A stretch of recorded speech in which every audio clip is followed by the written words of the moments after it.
everywhere they go, every place they go. So the goal is more than just learning about the Bible, but the goal is really to become overflowing in God's presence from the inside out. So this is as many practical things that we can learn and we can we can incorporate into our lives, the better we're going to be. And remember, getting what's up here down here, okay? Because that's the whole goal. So this is a picture, and I'm doing that from our house, and we're practicing one of the strategies from the minimalist video that we looked at last week. And if you want to reduce the clutter in your home, because remember, everything that we have in our home triggers an emotion, triggers a thought. So the more cluttered our physical space is, the more cluttered we are, because we have to maintain that physical stuff in some way. We have to clean it, we have to worry about it, we have to protect it, we have to do whatever. So it's all reflective of us in many ways. So one strategy that one of the people, there's two strategies. One is you can go 90 days and give one thing away every day. Either give it away, throw it away, or sell it for 90 days. That's one option. The other option is, which I prefer, is pack up everything. I'm just going to give you the simplified version. Pack up everything, I mean everything, in one room. And then go for 30 days and see what you pull out. Whatever you don't pull out at the end of the 30 days, you get rid of. So these are, we haven't finished yet, but these are 1, 2, 3, 4, 5, 6 bags from our kitchen.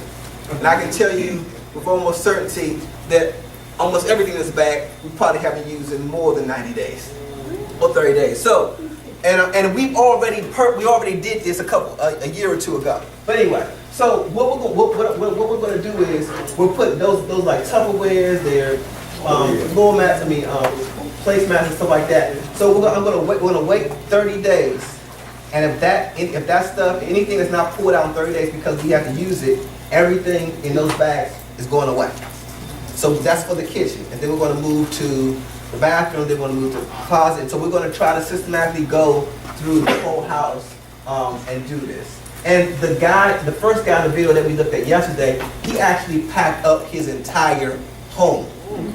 Everything, toothbrushes, everything. And then on day one, he got up and he said, well, what do I need? And he pulled that out. And then after 30 days, anything, and 70% of the stuff after 30 days was not touched. 70%. So like we said, the average American has 300,000 items in their home. The average American has 300,000 items in home. We can cut that in half and wouldn't even know. It wouldn't even know. So these are the type of things, everyone has to do it in their own way, but these are the type of things that we need to do if we really want to, if you want to see radical change, sometimes you have to make radical steps. You have to take, unconventional steps. So think about this, but because I know from personal experience that this does alter your state of consciousness. When you can do purging on a deep level, and get out that hyper-consumeristic cycle, it does something to you. And I've even really seen how it's done something to Union as this church has become less full of clutter. I can even see our rhythm has changed as we have cleared stuff out. So it's interesting. It's not something you really can't explain. It's just, you just really have to do it, and you just have to experience it, But I want to give you a practical way to kind of start on that journey, if you want to get on the road. All right, let's get rolling. The question I want you to keep in mind, is, based on this clip, what is hell? Based on this clip, what is hell? That's the question.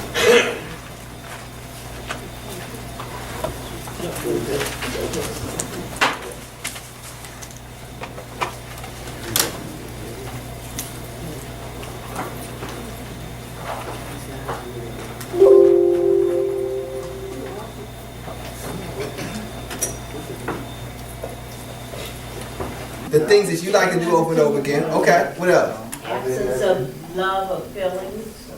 Absence of love or feelings, okay. Having everything you want, still not satisfied. Having everything you want, okay. Still not satisfied, okay. What else? Dante's Inferno. Dante's Inferno? You said what? Dante's Inferno. Dante's Inferno, how so? How so? Because it was a place of just continuous pleasure, or it could be a place of continuous pain. But that was just pleasure. So the connection between pleasure and pain. Yeah. Their perpetual pleasure becomes pain. Yeah. Good, that's good, that's good. Good. What else? What definitions of hell, definitions of hell based on the video?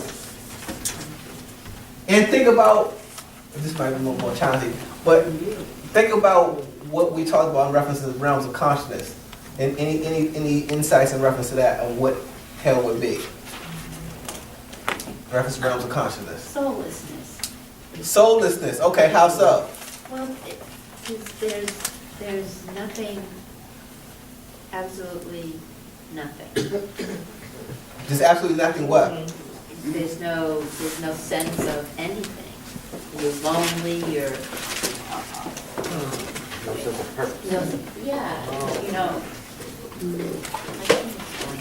I can't explain it. That's a good transition. Living strictly in the earthly realm. Living strictly in the earthly realm. Oh, now we're getting closer. What did she just say? Living strictly in the earth. Now we're getting warm. Okay. Anything else? How about void? Void, okay, in what way? Fullness, okay. Perpetual fullness. Who said void? What about void? What about the void in what sense? Emptiness, not. So void in the sense of perpetual emptiness? That would go to the soullessness. Right. Yeah, okay, good. Okay. Would he was withdrawn from society and interacting with other people. I mean, he had the dames, as he called them, but he still wasn't. It still was a void. Right. And there were crowds. Right, exactly. Well, yeah, in the sense of, I think that would be connected to the soulless in the sense of, remember the video we watched yesterday, he said there was a void, and instead of entering the void, the guy tried to fill the void, but the void can't be filled. Right. That's the whole nature of the void, you know. So, okay, let's go a little bit deeper with that. It's very good. So, the relationship between with Dirk, the perpetual pleasure and a perpetual plan based on what we want leads to pain. You know, the extension of that in perpetuity, you know, leads to pain. You know, according to the video, soullessness, living strictly in the earthly realm, becomes hell in a sense.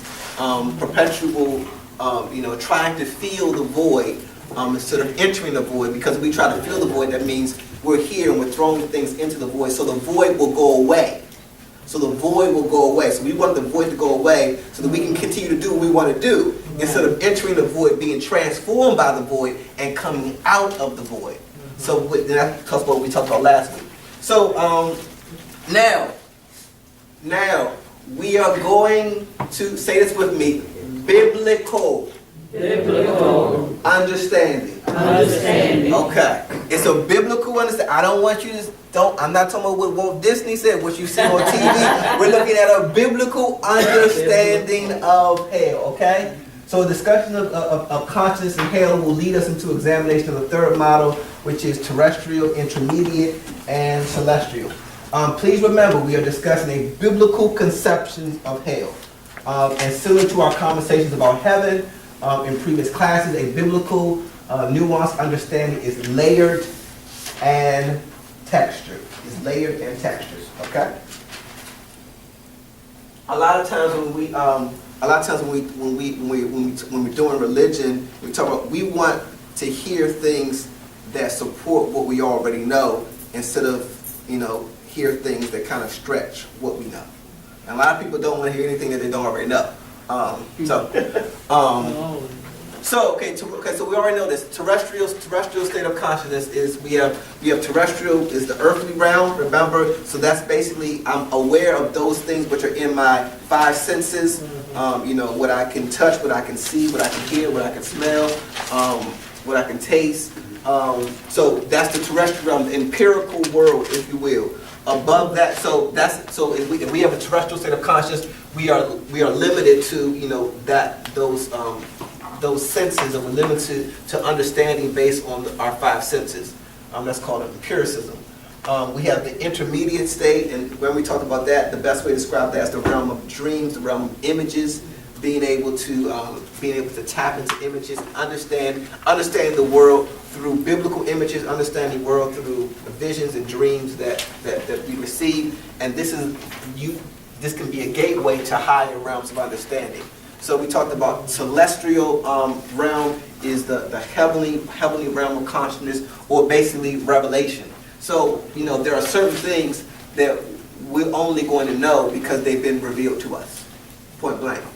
Jacob said what Jacob went to had a dream. He sat down, he laid down, he had a dream, he saw visions, he saw images, and as a result of going into that celestial place and receiving revelation and being renamed, when he woke up and he came back here, he realized he looked at this place completely different because he took the revelation from here and brought it back down here. So now he has celestial a state of consciousness because he's using celestial revelation to navigate through the terrestrial world. And so he would not know that unless it was revealed to him. So we talked about that for a couple of weeks. And in the religion of Jesus, we have to be sensitive to different levels of awareness. So when we talk about hell is there's different understandings. There's different layers of hell in the Bible. We talked about on Sunday, the Bible is not a book, it's a library. And it has different conceptions of hell in it. So we have to look at it in a more tiered way. We talked about having a biblical conception of heaven. Heaven has layers and tiers. In my Father's mansion there are many rooms. And we say that a lot in funerals, but we don't understand that it was believed by many people in a biblical state of that, there were different realms, there were different aspects, there are different layers to heaven. So it's not just one box. So their understanding of heaven will be different, and likewise the understanding of hell is layered with different conceptions over the years. So let's talk about three of them which overlap but they're distinct. The first one is Sheol. The second one is Hades, and the third is hell. And each of them have a slightly different understanding, and each of them are present in the Bible. So when we talk about another way that we can look at this is in this realm, Sheol, Hades, hell. Sheol, Hades, hell. But when I go through the definitions, we should be able to understand a little better. So Sheol, let's go back. Sheol would be looked at as a place of death under or after the terrestrial realm. So Sheol is a place of death under or after the terrestrial realm. It is a Hebrew term. And is most prevalent. Well, it's really prevalent throughout the Hebrew Bible. It's a more neutral term, and it has a looser association with punishment. It's not necessarily associated a lot of times with the place where people go to be punished. It's really the place where the dead go. It's kind of like a gray place. It's a gray place where after you die, that's where you descend down into. And so when you look at the Psalms, when the Psalms talk about rescue me, pull me up, it's not talking about pull me up from hell, but it's talking about pull me up from this gray existence, this gray, murky place, which I really don't know what happens there, but I don't pull me up from that place. It's not talking about being pulled up from hell.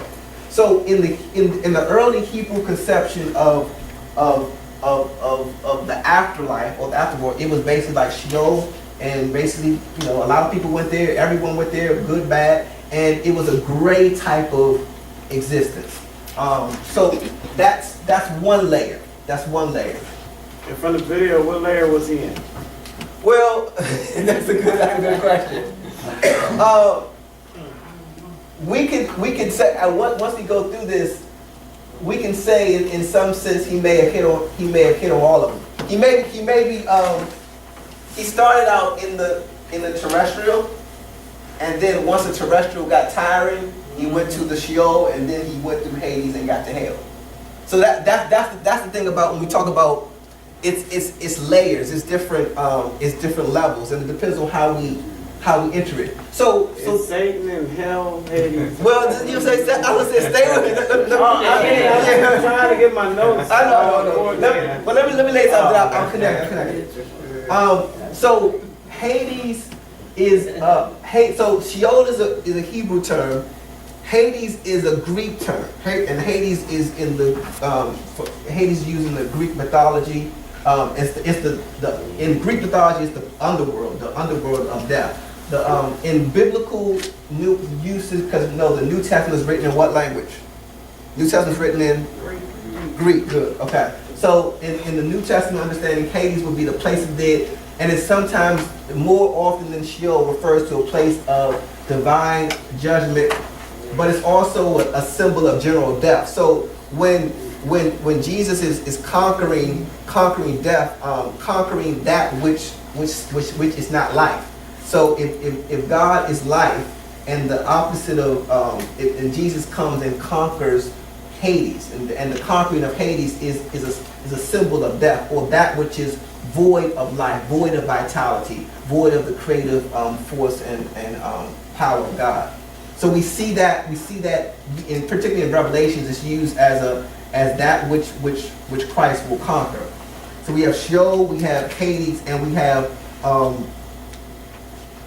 hell, which is even more complicated because it starts out as it has many different layers. As a physical layer in the Hebrew, the valley of Hinnom, or it's literally a garbage dump that was outside of Jerusalem. So it was it was a place where all garbage was placed, but it was also a place where in ancient Israel, the Amorites would sacrifice children. It was a place where people were executed. So it was a dark place. It was a place where trash was burned, and they began to use that name and correlate it to divine punishment. So it's also used as a place of internal punishment, internal damnation, and this is probably more what we think about the eternal version of this. Is when we think of hell, we just think of that last layer is the place of punishment, the place of eternal destruction. So this is when we're talking about a more punishment, suffering, those type of energies come because it came from the word that literally meant garbage that was burned, and a place where people were, a physical place outside of Jerusalem where people were executed, and people and children were sacrificed to pagan gods. So it was a nasty place. So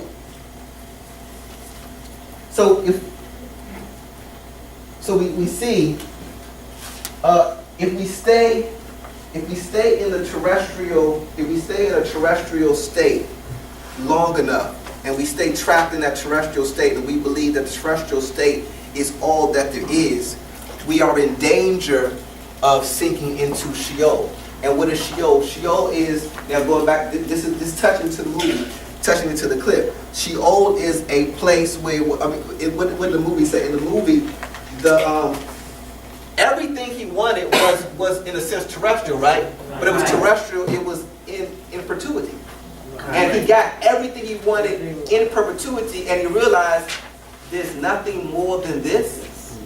And everything, even the terrestrial world at its max, if you can never get beyond this, if you're always hitting the ceiling of the terrestrial world, inevitably you have to go down.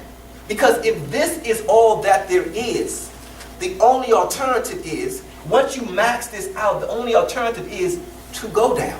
And I mean, when I say go down, I mean that metaphorically, but to go down is I start to get this sense of meaninglessness. I start to get this sense of soullessness because I realize that even if I had everything I wanted, it wouldn't be something that would be fulfilling to me.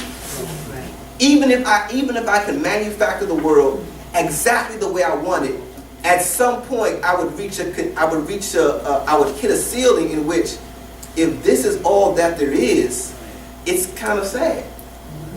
And that in and of itself is the beginning of Sheol, because that is a place of hopelessness, of depression, of grayness, because, you know, the psalmist says, pull me up, rescue me. Don't let me go to Sheol. Don't let me go to a place that has no hope. Don't let me go to a place where this is all that there is. Because if it is, you know, so we see that when I reach the limits of the terrestrial realm and not able to acknowledge or believing that there's nothing above this, my natural tendency once I hit the limits of this is to drift into this gray, murky state of hopelessness and meaninglessness.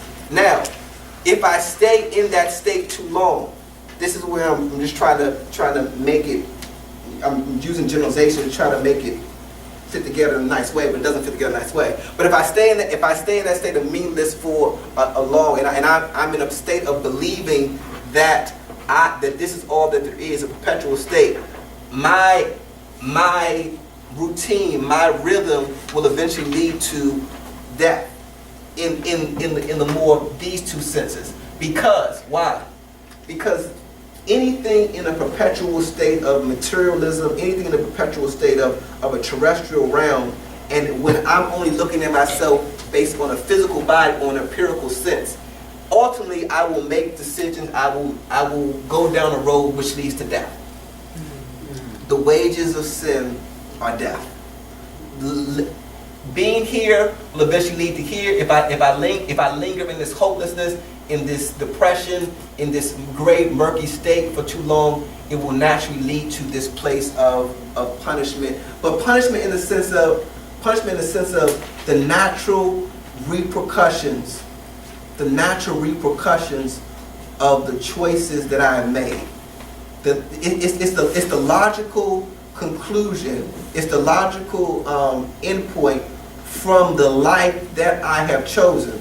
Not necessarily in the sense that someone is punishing me for doing wrong, but in the sense of that at the end of a terrestrial state of consciousness, it can only end in depression. And at the end of depression, it can only end in death. That's where it goes. That's the end result. You see, yeah, but you only realize that after you do it for a certain amount of time. So what did the guy in the video do? That's why I love the video so much. I watched it like 10 or 15 times. But he thought this was great until he kept on going, and then he sank into a place of hopelessness. He was frustrated. And then what? He started to actually get to a point where he felt trapped, where he felt hurt, where he felt harmed, where he felt frustrated. And this is the more when it gets to the punishment part. But it's a natural extension of cutting myself off from other states of reality and staying in this realm too long. This realm, and believing that this realm is the only realm, naturally leads to this, and this realm naturally leads to the other realms. Is that making any sense? Yeah. Okay. Does that help you a little bit? I don't want. The exercise is going to answer your question, and I don't have all the questions, because when we talk about heaven or hell, I haven't been there before, so I can't tell you. I'm just telling you. Not that I remember, but I'm just telling you a biblical conception. So I mean, this is not going to. When we talk about heaven, we talk about hell, it's not going to fit together in a neat stack way. But the only thing I can tell you is the biblical understandings and the different layers of it, and then I want you to take that information and use it to analyze the scripture. But anyone that this is not going to fit together in a nice way. But if you can walk away with this, it is textured and it is layered, and this is one thing that is true that I can say with confidence is that this realm right here, limiting ourselves to this realm right here creates a downward spiral. And no one has to do anything to us. No one has to push us there. limiting ourselves to this realm automatically creates a downward spiral to those more destructive states. And that's the most important thing. Now, I don't want to get into a conversation with Satan about Satan and the devil, because that's a whole nother biblical landscape. And if I started telling you about Satan and the devil, you would maybe kick me out of the church. So I'm not even going to talk about that right now. We'll say that for another day, because that's even probably more controversial. A biblical understanding of Satan, which is troubling for many of us. But do you understand the logic between staying in this realm too long will naturally lead to these other realms? Does that make sense? Yes. Okay, that's all I'm saying. Yes. So, Sheol is they're two different places, or was it that this was the Hebrew, the Old Testament, and then when in the Greek, it was Hades? Or are we talking about two? This is the best way to understand them. They overlap.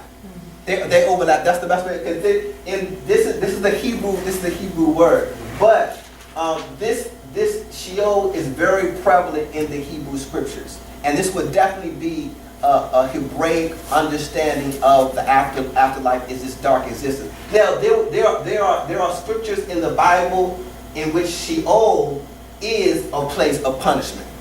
But there are a lot of places in the Bible where Sheol is just a gray existence. That's why I say it's helpful to look at it as there, because Sheol could be a gray existence if I've been in this terrestrial realm too long and I stay in this gray existence. But I'm saying is, if we stay in Sheol too long, we're experiencing these other parts. And there are places even in the Hebrew scriptures where the afterlife after the terrestrial realm is a place of punishment. It is a place of punishment. So there are conceptions in the Hebrew scriptures. Sheol is a neutral place. Sheol is a place of punishment. And even in the Hebrew scriptures, there's a place of this, because this comes from the conception of it in the physical sense comes from the place outside of Jerusalem where trash was burned and children were sacrificed. So it overlaps. Sheol overlaps a little bit with hell. Hades overlaps a little bit with Sheol, and they all have some. That's why it makes it murky. That's the best sense I can give you. When you look it up, the definition for Sheol is Hades. Well, and that's a Greek word. That's a Greek word. Sheol is a Hebrew term. Yeah, I know. It says the Hebrew word for the Hebrew word was translated into Greek to Hades. Right. But the words that's why you can't go strictly by the words. The words are used in different ways. So Sheol, even though it's a Hebrew word, and sometimes Sheol is used like hell, and sometimes Sheol is used more in a general sense. You got to remember also that there was a point in Christianity where basically, it was a point in Christianity where all the Christians were first Jews, and they knew Hebrew, but then after a while, and it didn't take long, the majority of Christians were Greek-speaking people. So because Greek was the common language, they took Greek and they translated the whole Bible, Old Testament and New Testament, in Greek. So this word, Sheol, would have been translated into the Greek, which is Hades. But it still doesn't change the fact that this conception of Sheol as a concept, was more of a gray general place, which sometimes had the connotation of hell. So that's what I say. It's murky, and the language doesn't make it any easier, because we're talking about because we talk with Sunday. How many languages are in the Bible? Three, right? You have Hebrew, you have Aramaic, and you have Greek. And sometimes the Bible is translated all through Latin. Sometimes it's translated all in Greek. Sometimes it was translated in Hebrew. So in this Aramaic verse of the Bible, so it's difficult. But look at these as concepts: gray, in between, and this is hell would be the punishment. Michelle. So Sheol, would it be considered the same thing as Catholics refer to as purgatory? And can one be removed from Sheol and not descend but ascend? Let's start with the second question. No, because the purgatory, that I won't, I'll say that you can go ask Catholic priests on that, because they have a whole, that comes from a particular passage in the New Testament. So I would, from my perspective, I would say no. But I can't answer that with, because I'm not in that tradition. But as far as the second question, what was your second question? Can you be removed from Sheol and not descend but ascend? Yes. In the biblical, in the Hebraic, according to scriptures, if you look at the Psalms, it talks, there are places in the Psalms and the places in the Hebrew scriptures where it talks about being pulled up from Sheol. So from a biblical perspective, in a biblical mindset, there was a belief that you could be pulled up from Sheol. And that is the beginning of the seeds of a conception of resurrection that gets moved into the understanding of